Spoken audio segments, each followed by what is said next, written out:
Just 10 মিনিটে yummy tasty কচুরলতির recipe আমি ঘুরিয়ে ঘুরিয়ে অনেকবার আমি এনেছি। কিভাবে কচুরলতিকে শর্টকাটে ছুলে নেওয়া যায় সেটাও আমি আপনাদের পদ্ধতি দেখিয়ে দিয়েছি। শাকটা কাটার সময় আমি আগে হাতে ভালো করে নারকেল তেল আর লেবুর রস মাখিয়ে নিয়েছিলাম। দুটো উপকার খুব ভালো হয়। একটা হচ্ছে হাতে কোনো রকম দাগ পড়বে না, 2 নম্বর হচ্ছে হাত চুলকাবে না।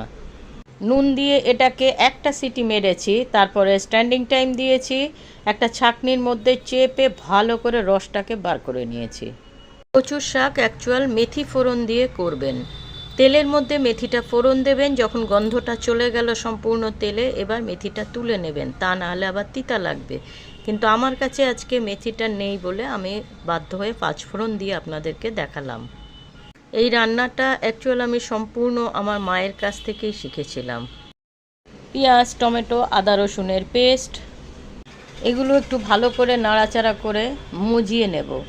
এরপরে দেব চিংড়ি মাছ। চিংড়ি মাছটা আমি আগের থেকে ভাজি ঠাজিনি, কিচ্ছু করিনি। এখন দিয়ে দিলাম চিংড়ি মাছটা, এই তেলেই যা ভাজা হয়ে যাবে।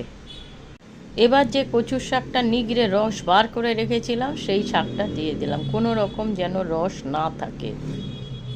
কচুটা যখন সিদ্ধ করবেন, কুকারেই হোক বা কড়াইতেই হোক, 1 চামচ ভিনিগার আর একটু নুন দিয়ে দেবেন, তাহলে আর গলা চুলকাবে না। কচুর শাক আনলে আমাদের বাড়িতে কাড়াকাড়ি বেঁধে যায়। আমার 2 মেয়ে, আমার হাজব্যান্ড সব কচুর শাকের ভক্ত। আমি তো আলাদা করে আর কিছু বললাম না, মেয়েদেরকে পাত্তা দেয় বলুন। সব রকম মশলা দিয়েছি, দিয়ে তারপরে সামান্য একটু নুন আর পরিমাণ মতো চিনি দিয়েছি। এবার একটু ভালো করে নাড়াবো বেশ কিছুক্ষণ হাই ফ্লেমেই, কারণ আমাকে জলটা পুরো টানাতে হবে। জলজলা রাখলে টেস্ট ভালো হবে না, প্লাস গলাও ধরে অনেক সময়। ওই জন্য খুব ভালো করে এবার ওই হাই ফ্লেম করেই খালি নাড়ো। হাতের এক্সারসাইজ হয়ে যাবে খুব ভালো। খাওয়ার সময় না যেরকম কাড়াকাড়ি বেঁধেছিল, আমি এনেছিলাম 500, তখন ভাবলাম 1 কেজি পুরো আনলেই ভালো হতো মনে হয়।